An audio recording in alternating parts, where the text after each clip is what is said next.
putus asa tak berarti, jalan dengan tanpa harapan, lalu tangan yang berlubang paku menjamah jadi hidup baru, dan kayu yang kasar mengubahkan jalan hidup yang penuh kegagalan. Ku puji Dia selama-lamanya, sebab salib mengubah hidupku, dan ku yakin darah Yesus yang suci sudah mengalir di Kalvari. Bila zaman berlalu, dunia mendebu, ku tetap pegang salib itu.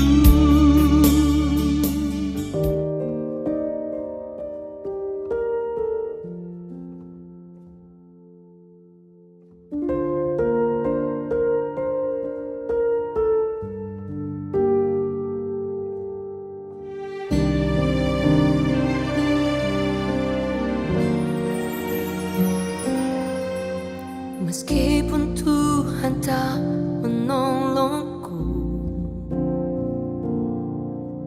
meskipun duri dalam dagingku, ku tetap memilih untuk percaya dan mengucap syukur.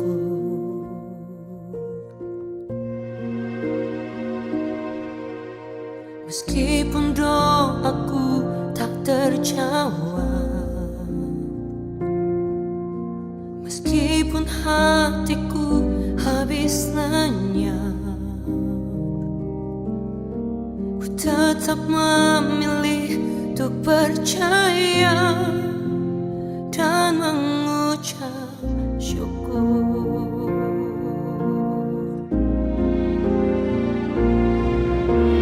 Berkali-kali Kau menolong, berkali-kali Kau kuatkan. Dalam rasa sakit Engkau ada, Yesus setia.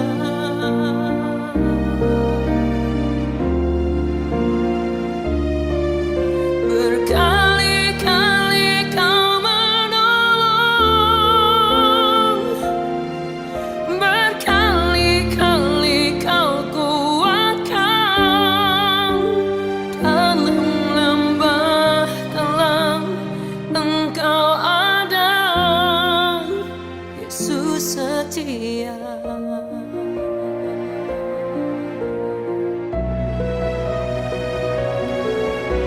Meskipun doaku tak terjawab, meskipun hatiku habis lenyap, ku tetap memilih untuk percaya dan mengucap syukur.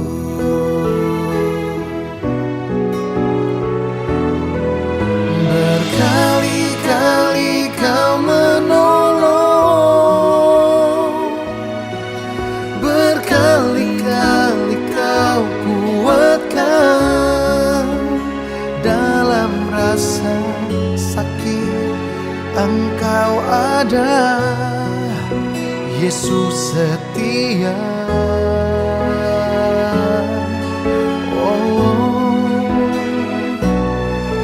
Berkali-kali kau menolong, berkali-kali kau kuatkan. Dalam lembah kelam Engkau ada, Yesus setia.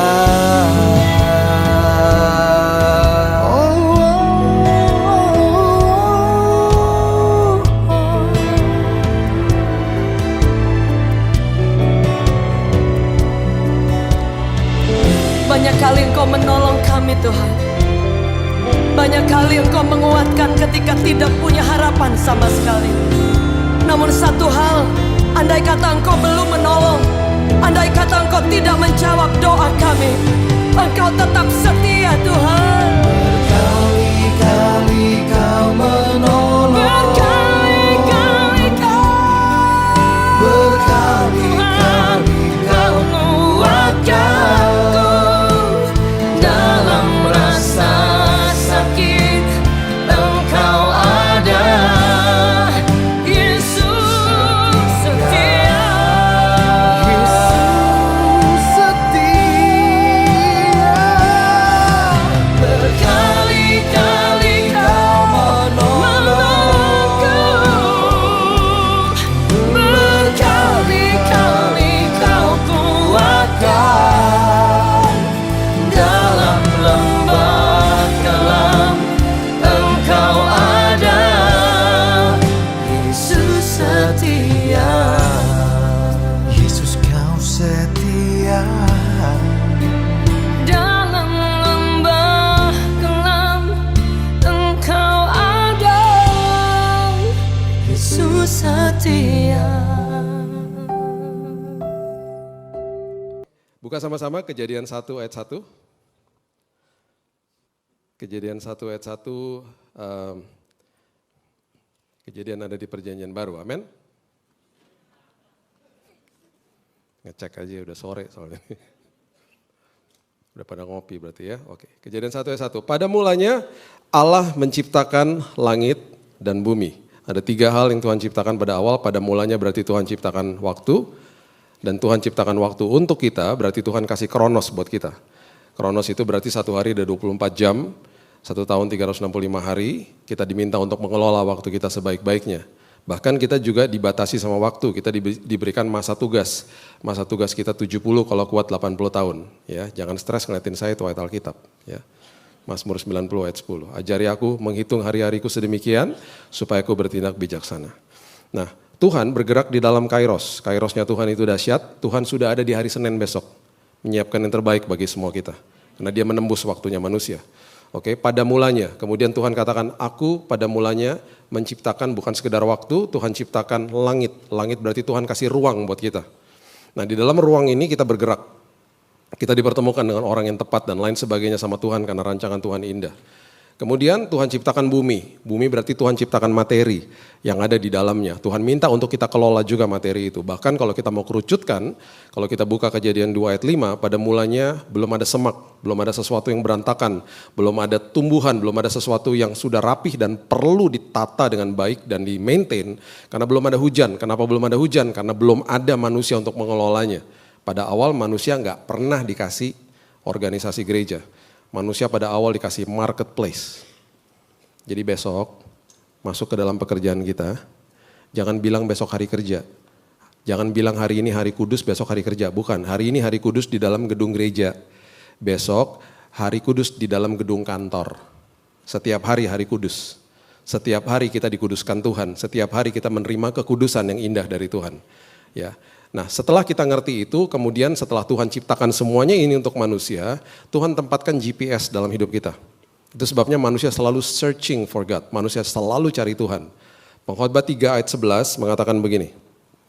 Pengkhotbah 3 ayat 11 mengatakan begini, ia membuat segala sesuatu indah pada waktunya, kemudian bahkan ia memberikan apa? Kekekalan dalam hati mereka. Tuhan memberikan kekekalan dalam hati manusia. Ya, Tuhan kasih eternity within us. Itu sebabnya manusia pasti akan cari Tuhan. Karena manusia adalah ciptaan, dia akan cari penciptanya. Oke? Makanya ketika saya ngobrol sama teman saya agnostik dan satunya lagi ateis, bahkan yang ateis ini sudah tinggalin Tuhan, karena dia tadinya orang percaya tapi tinggalin Tuhan karena kecewa sama gereja. Ketika ngobrol sama mereka, saya udah tahu bahwa di dalam mereka ada kekekalan, mereka mencari Tuhan, dan bahkan orang-orang seperti begini, mereka tidak sadar, mereka bahkan mengilahkan, menjadikan Tuhan ketidakpercayaan mereka itu sendiri. Mereka bangga sama ketidakpercayaan mereka. Ketidakpercayaan mereka jadi Tuhan atas hidup mereka, bayangin. Karena orang-orang seperti begini akan cari sosok Tuhan. Akhirnya yang terjadi adalah mereka mencari sosok Tuhan dalam dunia. Bisa itu lewat uang, harta, jabatan, status, dan seterusnya. Ya, karena manusia diberikan eternity, diberikan kekekalan di dalam sini. Ngobrol. Saya nggak mau debat kusir sama mereka. Karena saya tahu mereka lagi cari. Dan ketika mereka tanya, Bill kalau menurut lu gimana? Saya nggak pernah mau bilang begini. Lu salah, lu nggak boleh gitu. Saya nggak pernah ngomong gitu. Saya bilang gini, menurut gua, kan lu nanya sama gua. Menurut gua gini. Udah gitu biarin aja ngomong lagi. Supaya apa? Terus balik sama saya. Kalau nggak debat kusir mereka pergi nanti. Mereka cari. Dan mereka akhirnya sadar bahwa firman Tuhan katakan begini. Berbahagialah orang yang lapar dan haus akan kebenaran. Karena orang-orang seperti itu akan dipuaskan. Tidak ada kepuasan di luar kebenaran firman Tuhan. Dan akhirnya mentok toh. Akhirnya setelah 6 bulan dua-duanya terima Yesus. Dua-duanya menjadi orang percaya. Bahkan mereka menjadi frontliners ketika ada orang-orang yang agak susah dikasih tahu, mereka yang ngomong duluan. Kenapa? Udah dikasih GPS dalam sini. Jadi hidup kita adalah perjalanan hidup. It's a road trip. Kita lagi jalan sama Tuhan. Perjalanan iman kita bersama-sama dengan Tuhan. Yang pertama, jangan bawa ekstra bagasi. Banyak orang kalau traveling bawa extra luggage, akhirnya di-charge sama airlines-nya. Karena berarti kalau kita bawa ekstra bagasi karena pesawatnya sudah dihitung sedemikian rupa, sekian kilo dia akan terbang, kalau kita sampai bawa ekstra bagasi, di-charge kitanya. Kita yang suruh bayar. Ya. Dan orang yang bawa bagasi ekstra selalu merepotkan orang yang traveling sama dia. Karena orang yang traveling sama dia pasti ikut ngangkatin juga. Apa sih ekstra bagasi? Kepahitan masa lalu, kekecewaan sama diri sendiri, dan belum maafin diri sendiri, bahkan mungkin kekecewaan sama Tuhan yang kita bawa sampai hari ini. Awal tahun 2000 waktu saya bergabung dengan yayasan kami, yayasan keluarga saya di Immanuel. Immanuel itu ada bookstore dan salah satu divisi yang cukup besar adalah publishing house. Saya punya 2 tante yang training saya waktu saat itu. Mereka adalah tante-tante saya yang udah kenal dengan banyak pembicara sejak tahun 70-an. Jadi mereka sudah menyadur buku-bukunya, mereka suka meeting sama mereka suka pergi ke Amerika, mereka meeting, mereka minta copyright-nya, kita terjemahkan dalam bahasa Indonesia. Itu sudah mereka lakukan dari tahun 60-an bahkan. Jadi mereka berteman sama tuh yang namanya Oral Roberts, Kenneth Hagin, T.L. Osborne yang lama-lama Reinhard Bonnke, itu temannya mereka dulu. Dan waktu zamannya saya, waktu tahun 2000, saya akhirnya kenalan sama siapa? Joel Osteen, John Maxwell, Miles Monroe. Itu orang-orang yang akhirnya Robert Morris dan lain sebagainya. Yang waktu saat itu kita berusaha untuk ambil bukunya. Joseph Prince gitu ya. Dan mereka bawa saya ke sana untuk meeting dengan authors-nya, dengan publishing house-nya. Tante saya, 2 tante saya ini, mereka sudah almarhum, mereka tidak menikah.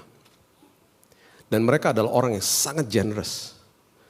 Mereka punya ponakan banyak banget karena sepupu saya banyak. Dan kita tinggal deket-deketan. Dan mereka adalah 2 tante yang demen banget beliin oleh-oleh buat ponakannya dan cucu-cucunya. Jadi kalau mereka pulang dari luar negeri, udah kebiasaan ada tradisi di rumah mereka buka koper. Semua diundang, makan malam, habis itu buka koper. Oleh-oleh bukan permen kecil-kecil begini, bukan. Dibeliin sepatu lah, dibeliin segala macam dan lain sebagainya. Dulu awal tahun 2000 kalau pergi ke luar negeri 32 kilo kali 2. Berarti 64 kilo satu orang. Kita kalau pergi bertiga berarti hampir 200 kilo. Jadi mereka belanja aja udah. Yang repot ngangkatin kopernya mereka, saya. Tante kebanyakan, udahlah Bill, kan cuma sekali setahun. Apalagi nanti kakak adiknya minta vitamin Centrum. Yang buat orang 50 tahun ke atas, beli banyak ya, karena cuma setahun sekali kesananya. Yang repot saya, perhatikan ini baik-baik. Banyak orang yang hidupnya bawa extra baggage. Dan dia gak sadar, dia bawa macam-macam dari masa lalu. Dan dia lupa bahwa akhirnya hidupnya merugikan orang lain. Yang pertama, orang yang bawa ekstra bagasi dari masa lalu, dia akan puter-puter terus di otaknya dia kekecewaan, kepahitan yang orang lain pernah buat atas hidupnya. Bahkan dia mulai puter-puter rekaman-rekaman yang kejadian masa lalu, dia mulai rekam dalam hidupnya dan dia mulai membuat strategi. Kalau nanti gue ketemu sama orang ini, dia udah atur perkataan-perkataannya. Amsal 4 ayat 23 mengatakan begini. Jagalah hatimu dengan segala kewaspadaan. Karena dari situlah terpancar kehidupan. Dan orang seperti begini, dia mulai rekam semuanya. Semua benih yang tadinya hanya sekedar diberikan kepada dia, memang bukan salah dia misalnya. Tapi karena dibiarkan jadi akar kepahitan menjalar sangat jauh dan akhirnya bukan sekedar dia rekam dalam hidupnya. Dia mulai keluarkan kata-kata yang sangat busuk dari hidupnya.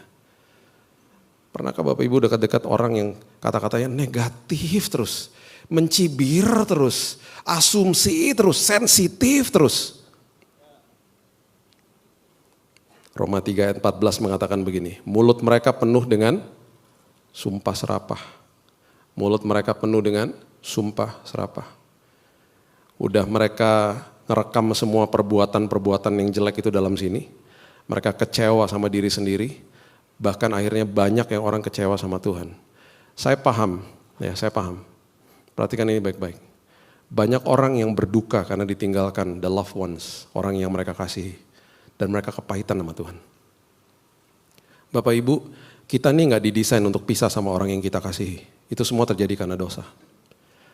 Satu hal Tuhan sudah pastikan dalam hidup kita, orang Kristen gak bisa mati. Orang Kristen jiwa dan rohnya hidup sampai selama-lamanya dengan Tuhan.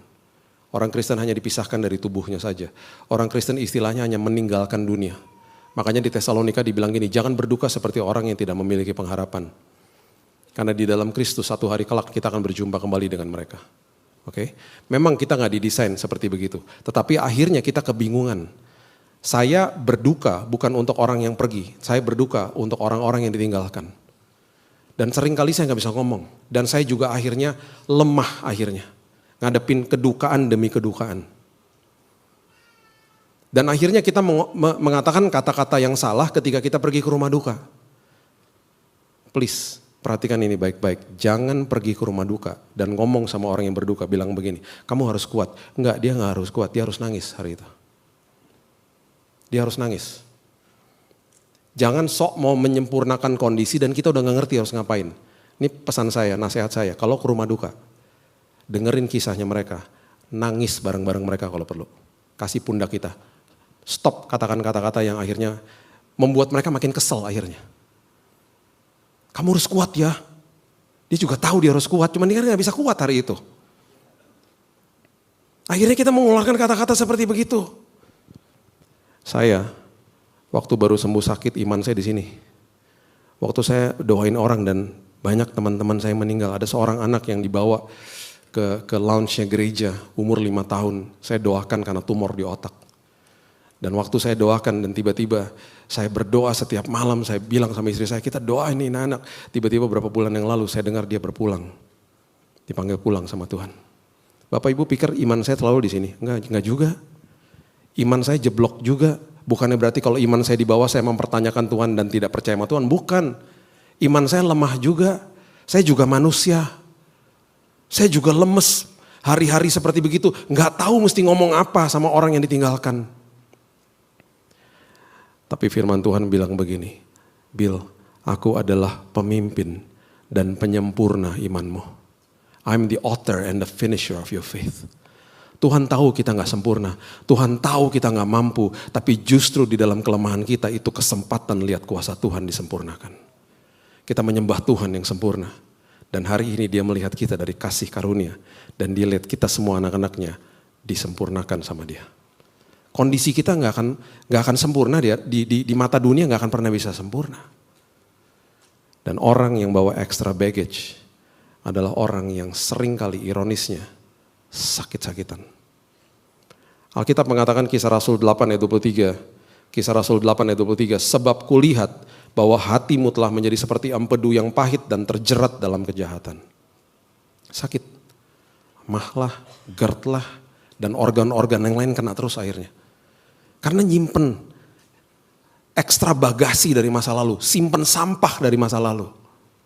Dan yang paling mengerikan adalah orang yang simpen kepahitan dari masa lalu, dia akan membuat orang di sekitarnya pahit sama dia. Ibrani pasal yang ke-12 ayat yang ke-15 mengatakan begini. Jagalah supaya jangan ada seorang pun menjauhkan diri dari kasih karunia Allah. Perhatikan kalimat ini, because we're gonna go back here. Kita akan kembali ke sini. Perhatikan kalimat ini, jangan jauh-jauh dari kasih karunia Tuhan. Perhatikan ini, agar jangan tumbuh akar yang pahit. Oke? Yang menimbulkan apa? Kerusuhan dan mencemarkan banyak orang. Satu hari, saya lagi tidur siang, lagi masa SMA, papa saya ketok kamar saya. Karena biasanya jam 4, jam setengah 5 sore kita punya waktu ngopi sama ngeteh bareng. Mama saya orang India, jadi kalau sore ada teh India. Pernah minum teh India? Enak banget. Papa ketok kamar karena kita dibiasain tidur siang. Dia ketok kamar, terus kamar biasa nggak dikunci, dia masuk ke dalam. Terus dia bilang, ayo ngopi, minum-minum teh, makan roti dan lain sebagainya. Itu biasalah, kita kumpul lagi sore-sore. Saya lagi terbaring di tempat tidur saya, ngucak-ngucak mata. Dia duduk di sebelah saya. Gak tahu dia ngelihat apa di kamar saya, karena di kamar saya banyak poster band metal. Jangan hakimi saya, itu masa SMA saya. Saya suka band rock. Jadi dia ngeliatin gitu ya, dia ngeliatin, terus dia duduk di situ. Nggak tahu apa yang nge-trigger dia, pikiran dia. Mungkin dia ingat sama masa lalu dia. Tiba-tiba secara random dia bilang gini, Bill, kamu tuh pernah dengar nggak ceritanya Opa, papanya dia, yang saya nggak pernah ketemu. Kenapa Pak? Kamu tahu kan Opa tuh tentara Kenil di Manado sana, di kampung Tomohon. Oke, terus kenapa dia? Dia tuh jahat banget loh Bill. Dia terkenal adalah orang yang sangat-sangat jahat saat itu. Dan galaknya luar biasa. Kenapa Papa ngomong gitu? Papa udah biasa dulu diikat di pohon, ditelanjangin, disemutin sama semut merah, dipukulin sama dia, dipermalukan di depan orang-orang desa Papa. Dia ngomongnya nyantai aja, biasa aja. Wow. Waktu dia ngomong gitu, saya ingat teman-teman saya yang duduk di bangku SMA yang digebukin sama orang tuanya karena orang tuanya digebukin sama orang tuanya juga. Terus saya tanya gini dong, kok Papa gak pernah pukulin kita kayak gitu? Papa kalau disiplin kita normal-normal aja. Bahkan saya melihat sosok ayah yang penuh dengan senyum dan sangat luar biasa. Dan pertanyaan kedua saya, Papa gak pernah mukulin Mama. Bahkan dia lebay banget sama Mama saya. Mama cuma staycation 1 malam. Karena dia keluarga besar suka staycation di salah satu hotel di Jakarta yang favoritnya mereka pergi ke situ. Papa males lah ikut, cuman 1 malam dia nganterin ke hotel itu, dia pulang lagi, besok dijemput lagi. Besoknya Mama pulang ada bunga segede-gede bagong di rumah, tulisannya welcome home. Aduh please deh Pak ya, lebay banget. Ya, terus dia bilang gini, emang kenapa? Emang harus ulang tahun sama Valentine aja kasih bunga? Ya ampun. Itu Papa saya. Makanya sampai hari ini saya masih kangen sama dia udah pergi 14 tahun yang lalu. Kalau hari ini dia ada pasti dia duduk di sini. Dan dia pasti bingung antara temenin saya atau temenin Jesse. Karena dia suka ikut sama kita. Waktu dia ngomong begitu, terus saya tanya, kok Papa gak lakukan hal yang sama? Tahu gak dia bilang apa? Bill, waktu Papa mau menikah sama Mama di tahun 66 di GPDI Ketapang dengan Bapak almarhum Hani Mandey, pendeta di sana. Papa serahin semua kepahitan Papa di altar Tuhan. Dengan kata lain, dia pastikan dia gak bawa sampah dari masa lalu. Dia gak bawa ekstra bagasi dari masa lalu. Dan dia masuk ke dalam pernikahan itu sehat.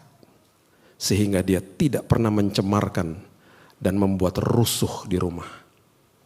Karena ditinggalkan di masa lalu. Di momen dia sedang duduk di kamar saya, ada sesuatu yang nge-trigger memorinya dia. Sehingga dia ingat dan dicerita sama saya. Momen-momen seperti begitu yang nge-trigger kita. Sehingga kita ingat sama masa-masa lalu yang gak enak sama hidup kita. Seringkali bisa merupakan seseorang yang kita lihat. Dan orang itu mengingatkan kita sama orang yang pernah menyakiti kita. Tiba-tiba kita gak inget, kita gak kenal sama nih orang. Tiba-tiba kita bisa ngomong begini, gue gak suka tuh sama dia. Kenapa? Tahu tampangnya gak banget. Lu kok penghakiman banget sih gitu. Karena tiba-tiba itu orang ngingetin kita sama masa lalu. Tiba-tiba seorang ibu bisa ngelihat seorang anak yang anaknya pernah dipanggil pulang sama Tuhan. Dia ingat anaknya, nge-trigger memorinya, dia bisa sangat sedih dan traumatik tiba-tiba. Itu saya sebut momen api arang. Alkitab mencatat sebuah kisah yang sangat dahsyat. Dan ketika momen-momen itu terjadi, kita harus belajar bahwa ada kasih karunia Tuhan yang dia mau lakukan dalam hidup kita sehingga kita dipulihkan saat itu juga. Coba buka sama-sama saya di Yohanes pasal yang ke-18 ayat 18. Yohanes 18 ayat 18 mengatakan begini. Sementara itu hamba-hamba dan penjaga-penjaga bait Allah telah memasang api arang. Sebab hawa dingin waktu itu dan mereka berdiri berdiam di situ. Juga Petrus berdiri berdiam bersama-sama dengan mereka. Berdiam itu artinya menghangatkan tubuh. Dan api arang itu adalah momen yang terjadi, saya jelasin. Mereka sedang ada di depan pelataran rumah daripada imam besar Kayafas. Yesus lagi ditahan. Di depan karena cuaca dingin mereka buat api arang. Kalau pernah nonton film-film ya biasanya ada gentong, kalau gitu tunawisma di New York misalnya gitu ya, the homeless. Mereka taruh kayu-kayu, mereka bakar, terus mereka berdiam. Berdiam itu artinya menghangatkan tubuh di situ. Kita nggak tahu apakah bentuknya api unggun atau apa, kita nggak tahu. Momen api arang. Petrus di situ lagi menghangatkan tubuh. Tiba-tiba ada orang datang ngomong sama dia gini, lu bukannya murid Yesus? Kita udah tahu apa yang terjadi. Dia sangkal Yesus 3 kali. Oke? Udah ya, terjadi ya. Ini ditulis sama temannya loh. Ditulis sama temannya namanya Yohanes. Yohanes adalah murid yang selalu fokus sama kasihnya Tuhan kepada dia, bukan kasihnya dia kepada Tuhan. Orang yang fokus sama kasihnya kepada Tuhan cenderung menjadi self-righteous. Dan itu yang dilakukan sama Petrus. Dia selalu bilang gini, gak mungkin lah gue sangkal dia. Gue paling sayang kok sama dia. Itu kira-kira narasi dia begitu. Kalau Yohanes enggak. Kalau baca kitabnya Yohanes sering banget dia tulis begini, murid yang dikasihinya. Itu dari ngomong tentang dirinya sendiri. Kalau kita baca kita mungkin pikir gini, ini Yohanes narsis banget sih. Bukan, dia lagi fokus sama kasihnya Tuhan kepada dia. Sehingga akhirnya dia bisa memberi yang terbaik karena sudah menerima yang terbaik. Seringkali kita terbalik. Kita gak belajar terima dari Tuhan. Makanya prinsip saling mengasihi sama seperti Kristus mengasihi saya, terbalik-balik akhirnya. Oke? Yohanes tulis begini, kemudian Yesus naik ke kayu salib, Yesus mati di kayu salib, dia bangkit di hari yang ketiga, kemudian dia mulai menampakkan diri kepada murid-muridnya. Penampakan yang pertama, ada Petrus gak? Ya adalah. Mungkin Petrusnya gak enak dekat-dekat dia, belum terjadi dialog one on one. Ketemu sama rame-rame gitu ya, mereka mulai pada kaget, ada Thomas, tiba-tiba Yesus muncul di ruangan yang terkunci gitu ya. Terus belum ada dialog dengan Petrus, mungkin dia menjauh, mungkin dia gak enak gitu ya. Perjumpaan kedua dan penampakan yang ketiga. Penampakan yang ketiga, saya percaya firman Tuhan kalau menulis angka simbol itu gak kebetulan. Angka 3 itu adalah angka kebangkitan. Penampakan yang ketiga, itu terjadi di tepi Danau Tiberias. Kepada siapa? 7 murid. 7 angka sempurna. Siapa 7 muridnya? Petrus, Yohanes, makanya Yohanes yang tulis. Yakobus, Nathanael, Thomas, ada 2 murid lagi gak disebut. Mereka lagi menjala ikan. Di tepi Danau Tiberias, Yesus lagi masakin mereka makanan pagi, breakfast. Breakfastnya apa? Roti campur ikan. Atau yang kita kenal hari ini, panada. Yang ketawa orang Manado, yang gak ngerti tanya apa sih panada? Makanya gaul sama orang Manado ya. Yesus masakin panada di pinggir. Look what happened. Lihat apa yang terjadi. Mereka selesai menjala ikan, mereka menepi toh. Coba lihat ini. Yohanes 21 ayat 9. Yohanes 21 ayat 9. Ketika mereka tiba di darat, mereka melihat apa? Api arang. Dan di atasnya ada apa? Ada panada. Ya. Mereka duduk toh di situ kan? Petrus duduk toh di situ. Dia lihat apa? Api. Ingat nggak dia? Sama momen ketika dia nyangkal Yesus. Dek. Aduh. Api arang. Nanti Bapak Ibu baca di rumah ya. Kelanjutan dari kisah Yohanes 21. Itu adalah pertama kali Yesus berdialog sama Petrus. Dia nggak pernah ngungkit-ngungkit. Kenapa kamu nyangkal saya? Nggak pernah. Dia tanya 3 pertanyaan yang sangat indah. Dia bilang gini, kamu sayang nggak sih sama saya? Karena aku terlebih dahulu telah mengasihi dirimu. Bapak Ibu tahu apa yang terjadi? Di momen api arang, di momen ketika kita ke-trigger memori kita, ingat tentang masa lalu. Tuhan mau step in di situ, Tuhan mau intervensi, dia mau katakan begini, ingat kasih karuniaku cukup bagimu. Lepaskan pengampunan buat orang itu. Gak penting. Kamu hidup hanya sementara. Kalau kamu pernah kecewa sama dirimu sendiri, ingat, aku gak pernah tuduh kamu. Kalau kamu pernah jatuh dalam dosa, yang aku datang dan kalau Roh Kudus datang, aku hanya mengingatkan perbuatanmu. Dan kalau ada suara-suara yang menyerang karaktermu, kamu dibilang kamu gak layak, kamu gak bisa, kamu bodoh. Itu bukan dariku, itu dari iblis. Karena iblis akan serang karakter kita, tapi Tuhan akan bilang, nak, yang kamu buat itu salah nak. Hati-hati itu bisa membahayakan dirimu. Setelah dia pulihkan Petrus, 3 kali juga dia bilang begini sama Petrus, gembalakan domba-dombaku. Kamu harus pulih supaya kamu bisa jadi berkat buat orang lain. Jangan bawa ekstra bagasi dari masa lalu. Kalau enggak, kamu enggak akan bisa jadi berkat buat orang lain. Petrus menjadi pilar daripada gereja mula-mula. Dan ketika dia khotbah di Kisah Rasul pasal yang kedua, 3.000 orang bertobat. Terima Yesus. Dan bahkan di bukunya Petrus dia bilang begini, guys, listen to this, ingat ini tuh anak teman-temanku. Jangan sampai kamu kehilangan pegangan. Jangan sampai kamu tersesat. Terus dia sambung dengan kalimat ini, bertumbuhlah dalam kasih karunia Tuhan. Dan pengenalan akan dia. Kalau kamu tahu isi hati dia, kamu makin gak mau buat dosa. Kamu makin merdeka dalam hidupmu. Itu sebabnya ketika kita sudah mengerti prinsip ini, tinggalin sampah-sampah masa lalu. Dan kemudian yang paling penting juga dalam hidup ini, kalau lagi jalan dalam hidup ini, kita punya layer pertemanan toh. Layer yang udah dibilang ring 1. Pastikan orang-orang itu senilai sama kita, bukan sehobi sama kita. Kalau kita bisa dapat orang yang satu nilai dan kemudian bisa satu hobi, bagus. Kalau enggak, hati-hati. Amsal 13 ayat 20 mengatakan begini. Siapa bergaul dengan orang bijak menjadi bijak, tetapi siapa berteman dengan orang bebal menjadi malang. Orang yang nganterin paket itu akan ada di luar pagar, betul gak? Gak mungkin Bapak Ibu dengar paket terus kita gini, oi mas, gue lagi di kamar, masuk aja, masuk, gak dikunci kok gitu. Gak mungkin kali, orang nganterin paket kita akan suruh mbak keluar ngambilin paketnya. Pak RT, Pak RW datang ke rumah saya, mereka duduknya di teras depan. Niko datang ke rumah saya, langsung masuk ke ruang makan. Nih, tiba-tiba saya keluar dari kamar, Niko udah makan di meja makan. Tapi saya cuma punya 2 sahabat yang tiba-tiba saya bangun pagi, mereka ada di sebelah saya ketika istri saya lagi pergi keluar kota. Tiba-tiba nih kenapa TV kamar udah nyala pagi-pagi, saya bangun nih gini, lu dari mana? Tadi kan Gibi udah pergi pagi-pagi, makanya gue kesini nemenin lo, udah tidur lagi, gue pelanin, keras ya, kekerasan ya gitu.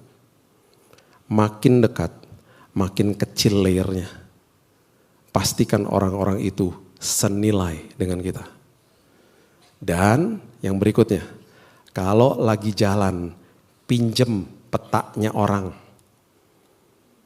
Banyak orang, ya, saya pernah ketemu nih sama anak 22 tahun. teman saya dulu.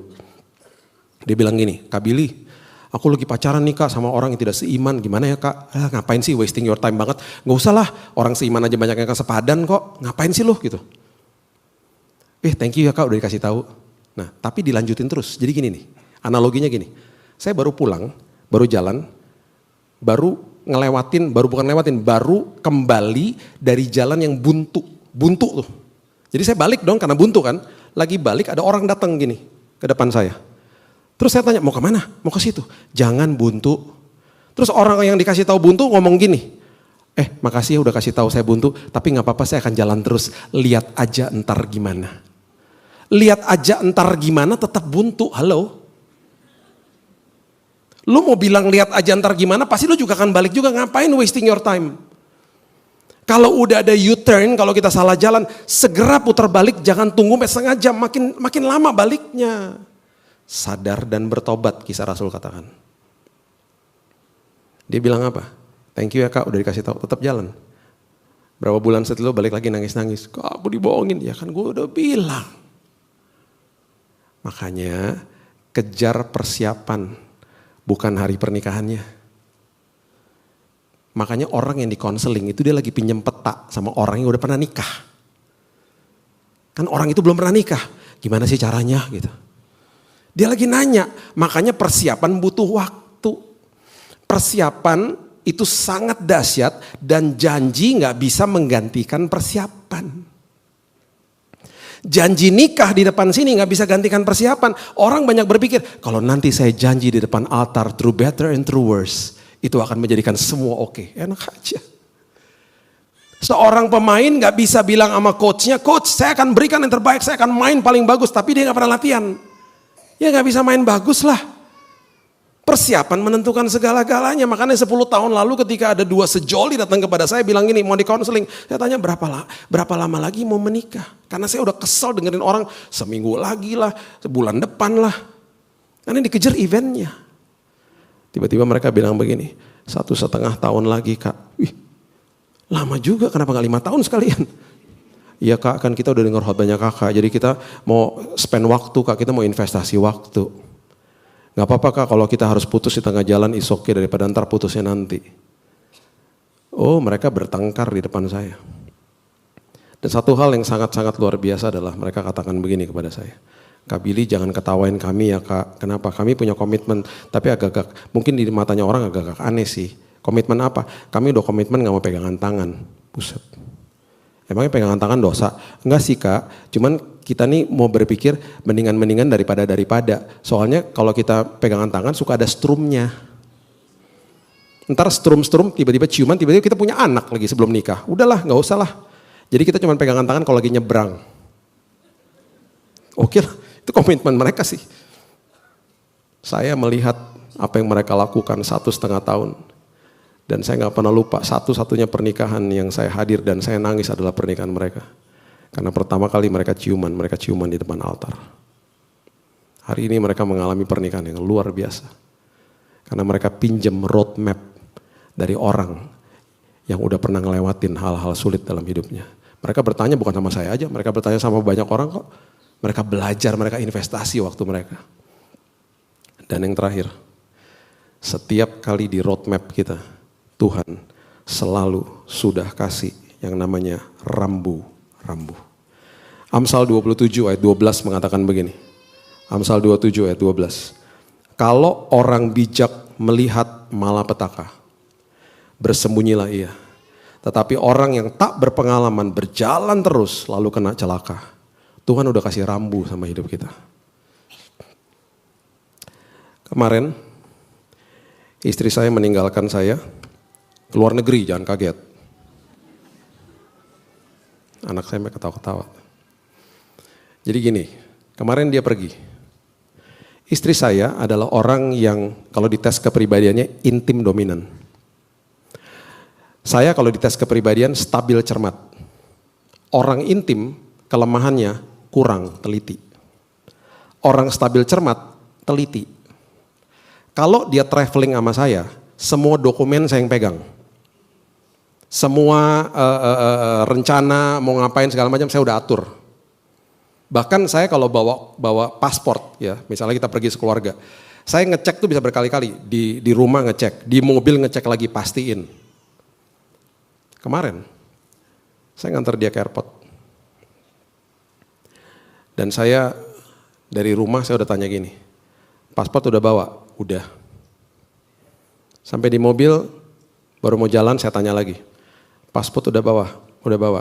Mulai kesel dia. Udah, bawel amat sih kamu Jalan akhirnya mobil. Jarak dari rumah saya ke Soekarno-Hatta itu 30 kilo. Saya buka Google Map, 1,5 jam. Duh macet ya, udah gak apa-apa deh. Sebelum keluar dari kompleks perumahan saya, tiba-tiba ada suara Tuhan bilang begini, Bill tanya sekali lagi, minta pasportnya dibuka. Tuhan, udah 2 kali saya nanya dia bete sama saya. Ntar gue tanya lagi, gue disemprot nih beneran nih. Suruh buka lagi pasportnya. Tapi suaranya makin keras. Bill, suruh keluarin pasportnya, suruh dia buka. Akhirnya saya bilang gini, sayang, sorry ya. Boleh gak pasportnya aku lihat? Dia makin kesel dong. Dia keluarin. Tuh, lihat tuh, nih, lihat nih, udah Kak, lihat, puas Kak. Boleh gak buka? Ya ampun kamu Bill, udah dong jalan aja. Boleh gak buka? Saya mau lihat. Coba mau lihat aja. Ya isinya paspor, ini paspor. Buka aja, saya cuma mau lihat. Bapak Ibu, paspor kalau udah paspor lama, biasanya yang kelihatan apa? Digunting dalamnya, betul gak? Tahu ya? Dia buka dong halaman pertama, ceger. Saya posisi di sini toh, jadi sebelah situ. Ada guntingannya. Berarti yang dia bawa paspor lah. Saya diam aja gak berani ngomong. Tiba-tiba ada suara merdu banget. Sayang, paspornya paspor lama. Saya bilang, aku tahu sayang. Terus saya tanya lagi, jadi menurut kamu kita harus bagaimana? Ya pulanglah. Oke sayang, kita pulang. Terus saya bilang gini, untung kan masih di kompleks perumahan, kamu bisa bayangin gak? Kamu di depan counternya Qantas, kalau dia naik Qantas. Tiba-tiba kamu buka, aku udah pergi pulang, ninggalin kamu. Dan kamu baru nyadarnya di airport. Kamu suruh saya balik lagi, ambil paspor dan balik lagi, itu 60 kilo. Kamu ketinggalan pesawat sayang. Iya sih. Saya suka bercanda ya, jadi saya tanya lagi, jadi beneran nih pulang? Ya iyalah pulang lah, ambil paspor yang bener. Kita pulang. Sampai di rumah dia ambil paspor. Dia keluar, dia masuk ke mobil lagi. Saya masih gak mau percaya. Jangan-jangan ntar diambil paspor saya lagi. Ya. Kan saya teliti orangnya. Teman-teman saya pada ketawa, pada kenal istri saya. Terus saya bilang gini, sorry ya. Jangan ngambek. Boleh gak lihat sekali lagi? Bill, please Bill, aku kan udah lihat. Ya udah kita lihat bersama lah. Biar kita dua-duanya puas gitu loh. Dia buka.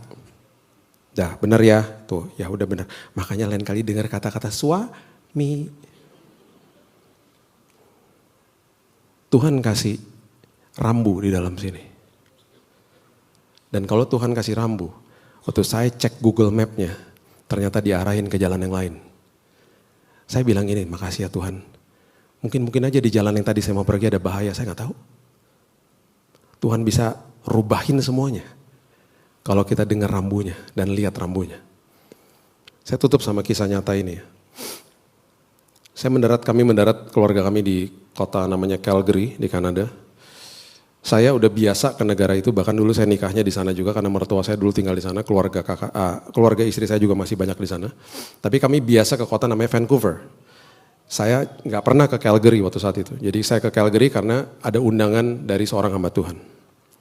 Saya ke sana, dia bilang, Bill nanti lu sampai di airport, lu pesan mobil, ya, lu rent a car, udah gitu lu ketemu gue di tengah kota, dan kita makan siang. Oke, saya sewa mobil, saya masukin koper-koper semuanya di dalam mobil, dan kemudian kita pergi ke tengah kota, ke downtown.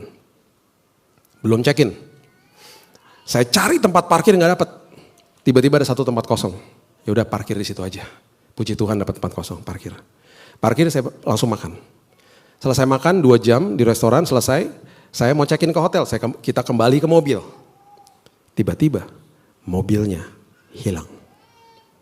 Mobilnya nggak ada. Seperti biasa, seorang istri bilang begini, nggak di sini parkirnya, di sini sayang.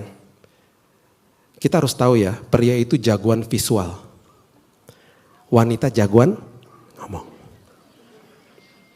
Makanya dulu ya, udah kejadian berkali-kali kalau parkir di mall misalnya, parkir di B1, istri saya suruh jalan, kamu jalan duluan.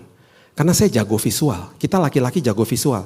Parkir di B1, kita masuk ke dalam mall, kita udah tahu liftnya naik ini, pas keluar di mall kita udah tahu tokonya patokannya ini, ntar keluar lewat sini. Waktu balik begitu juga dong, patokannya ini, biasalah ibu-ibu kan. Bukan di situ parkirnya, udah sayang di sini ikutin aku. Bukan di situ, Tuhan bungkam mulutnya, Tuhan bungkam mulutnya. Tuhan tolong dia Tuhan. Bukan di situ, ngomong terus, di sini sayang, udah ikut aja. Tuhan jamah mulutnya Tuhan. Bukan di situ, bukan di situ, bukan di situ. Akhirnya ketemu gak mobilnya? Ketemu kan? Tahu gak pas mobilnya ketemu, istri saya bilang apa? Tadi gak di sini parkirnya? Tadi gak di sini? Emangnya dipindah-pindahin satpam? Dari tadi juga di sini sayang. Enggak, tadi enggak di sini. Di sini. Kenapa sih kamu nggak mau ngakuin aja? Kamu yang salah gitu. Ya udah, masuk mobil aja. No, my wife is a beautiful wife. Saya lagi mumpung nggak ada dia nih, jadi saya bisa ngomongin. Cuma ada anak saya di sini. Tadi saya udah bilang, tadi aku udah cerita paspor. Ya, makanya kan ada hikmahnya kan, ada berkatnya, kamu bisa bagiin ke jemaat kan. Emang kamu ngomong apa aja? Udahlah pokoknya kamu bagus lah, pokoknya kamu akhirnya sadar ceritanya gitu. Dan kamu tuh sangat luar biasa, udahlah pokoknya gitu aja. Dah, mobil hilang toh. Dia cari-cari ke tempat lain, memang di situ parkirnya. Akhirnya saya telepon 911. I wanna report a stolen car, mobil saya hilang. Terus ditaruh di on hold, oh bentar kami cek. Dia lagi cek, tiba-tiba saya lagi berdiri di situ, saya lihat-lihat, ternyata ada rambu di situ, kecil rambunya, tulisannya gini, loading zone. Anyone park here will be towed away. Siapa yang, ini tempat untuk bongkar muatan. Jadi kalau ada yang parkir di situ akan segera diderek. Ini bukan tempat parkir. Saya baru nyadar, ya elah mobil gue diderek dong berarti. Si masnya balik lagi ke telepon, saya bilang gini, sorry. Sekarang saya berpikir kayaknya mobil saya diderek nih. Oh gitu? Anda parkir tempat yang salah, sepertinya begitu. Bentar saya cek lagi. Benar, dia bilang itu. Betul. Mobil kamu ada di jalan ini ya, betul. Mobil kamu ini nomor polisi ini, iya betul. 1 jam lalu diderek. Sore nanti bisa diambil di tempat dikasih tahu lokasinya. Bapak Ibu tahu dendanya berapa? 1,8 juta. Cuman gara-gara saya nggak lihat rambunya. Dan saya paling kesel sama mbaknya saat sore hari itu. Karena saya bilang gini sama mbaknya, Mbak, kayak di Jakarta dong, rambu tuh gede-gede. Kenapa sih rambu tuh kecil-kecil banget gitu loh di sini? Saya kan jadi nggak bisa lihat, tau nggak dia ngomong apa? Tapi kan ada. Bapak aja nggak lihat. Kesel banget saya. Saya masih inget tuh mukanya dia. Tapi saya udah pastikan saya nggak bawa bagasi ekstra karena saya udah lepaskan pengampunan buat dia. Saya cuma mau kasih tahu sama kita. Perhatikan rambunya. Tuhan seringkali kasih damai sejahtera, kasih sukacita. Dan kalau sampai ada pintu-pintu ditutup, itu berarti ada bahaya di balik itu. Mengucap syukurlah, kita hanya membutuhkan 1 pintu dibukakan sama Tuhan dan terjadi terobosan dalam hidup kita. Enjoy your road trip sama Tuhan. Berikan dia tepuk tangan yang luar biasa. Yeay! Mari kembali tepuk tangan tinggi-tinggi. Yeay!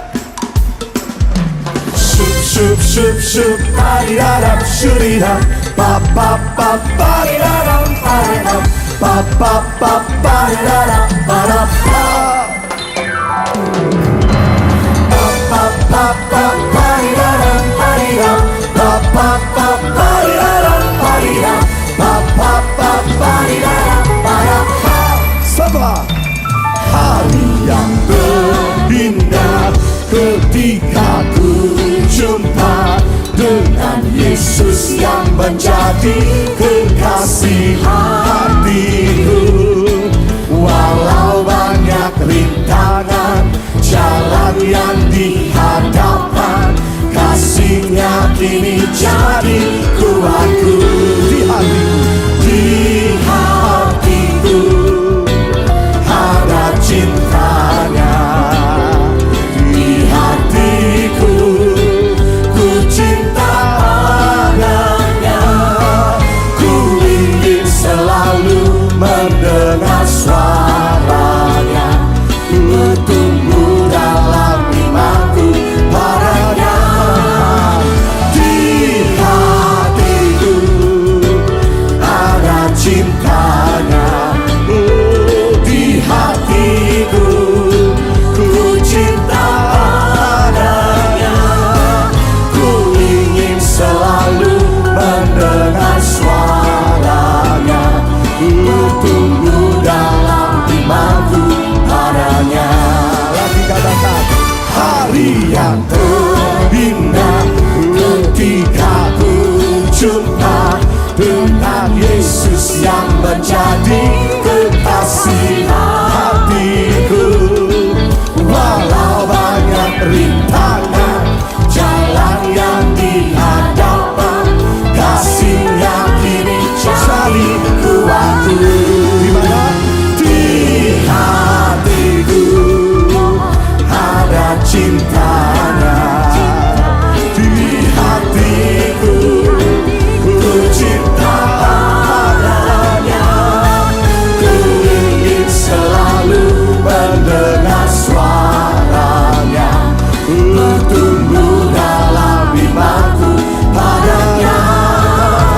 Di hatiku ada cintanya, di hatiku ku cinta padanya. Ku ingin selalu mendengar suaranya, bertumbuh dalam imanku padanya. Kami mau selalu mengasihi-Mu, Yesus. Inilah umat-Mu, kami mencintai-Mu Tuhan.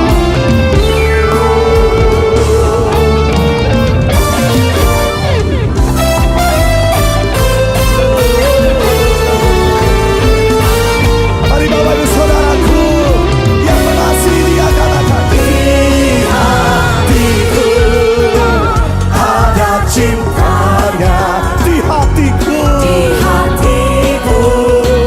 ku cinta padanya. Ku ingin selalu mendengar suaranya, bertumbuh dalam imanku padanya. Di hatiku ada cintanya, di hatiku ku cinta padanya. Ku ingin selalu mendengar suaranya, bertumbuh dalam imanku padanya. Bertumbuh dalam imanku, bertumbuh dalam imanku, bertumbuh dalam imanku padanya.